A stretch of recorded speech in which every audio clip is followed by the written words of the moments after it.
मध्य प्रदेश के मुख्यमंत्री डॉक्टर मोहन यादव प्रदेश की जीवनदायिनी मां नर्मदा नदी के समग्र विकास को लेकर अहम भूमिका निभा रहे हैं। सीएम ने कहा है कि मां नर्मदा का संरक्षण और संवर्धन सभी के प्रयासों से सफल होगा और मां नर्मदा जहां लोगों की आस्था और श्रद्धा का प्रतीक है, वहीं एग्रीकल्चर ग्रोथ की वृद्धि में मां नर्मदा महत्वपूर्ण भूमिका है।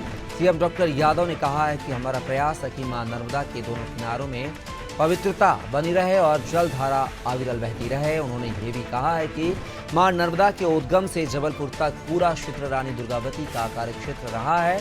5 अक्टूबर को रानी दुर्गावती के जन्मोत्सव पर उनके जीवन पर केंद्रित कई कार्यक्रम आयोजित किए जाएंगे।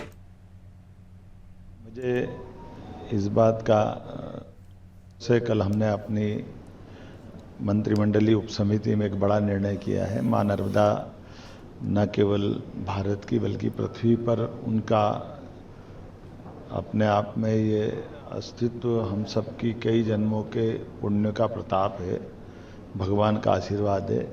और मध्य प्रदेश तो और सौभाग्यशाली मां नर्मदा से जीवन पाता है।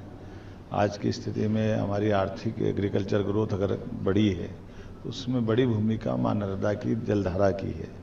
ऐसे में मां नर्मदा के स्थान खास करके अमरकंटक से लगा करके जहाँ तक वो प्रदेश की सीमा से आगे तक जाती है, मां नर्मदा के दोनों किनारे की पवित्रता बनी रहे, मां नर्मदा की जलधारा अविरल बहती रहे, पर्यावरण से कोई नुकसान नहीं पहुँचे, जल की शुद्धता के आधार पर सीवर की नज़दीक की बस्तियों की उससे भी बचाव होता रहे।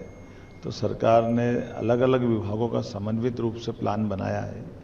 खास करके नर्मदा का जो जहाँ से उद्गम है वहाँ का एक सघन वन, जिस वन से ऐसा माना जाता है कि जलधारा के प्रवाह में मदद मिलती है, उस वन को भी सुरक्षित रखना है। और अमरकंटक में बढ़ती हुई मानव बस्ती से कहीं उद्गम पे कोई खतरा नहीं आए, इस तरह का प्लान बनाने का भी हमने निर्णय किया है। ये रानी दुर्गावती का कार्यक्षेत्र रहा है। ऐसे में रानी दुर्गावती का भी ये जयंती वर्ष चल रहा है। 5 अक्टूबर को उनका जन्मोत्सव है। एक निर्णय हमने ये भी किया है कि रानी दुर्गावती के जीवन के विविध पक्षों को सामने लाते हुए मां नर्मदा से उनकी भक्ति भी कई कार्यक्रम किए जाएंगे।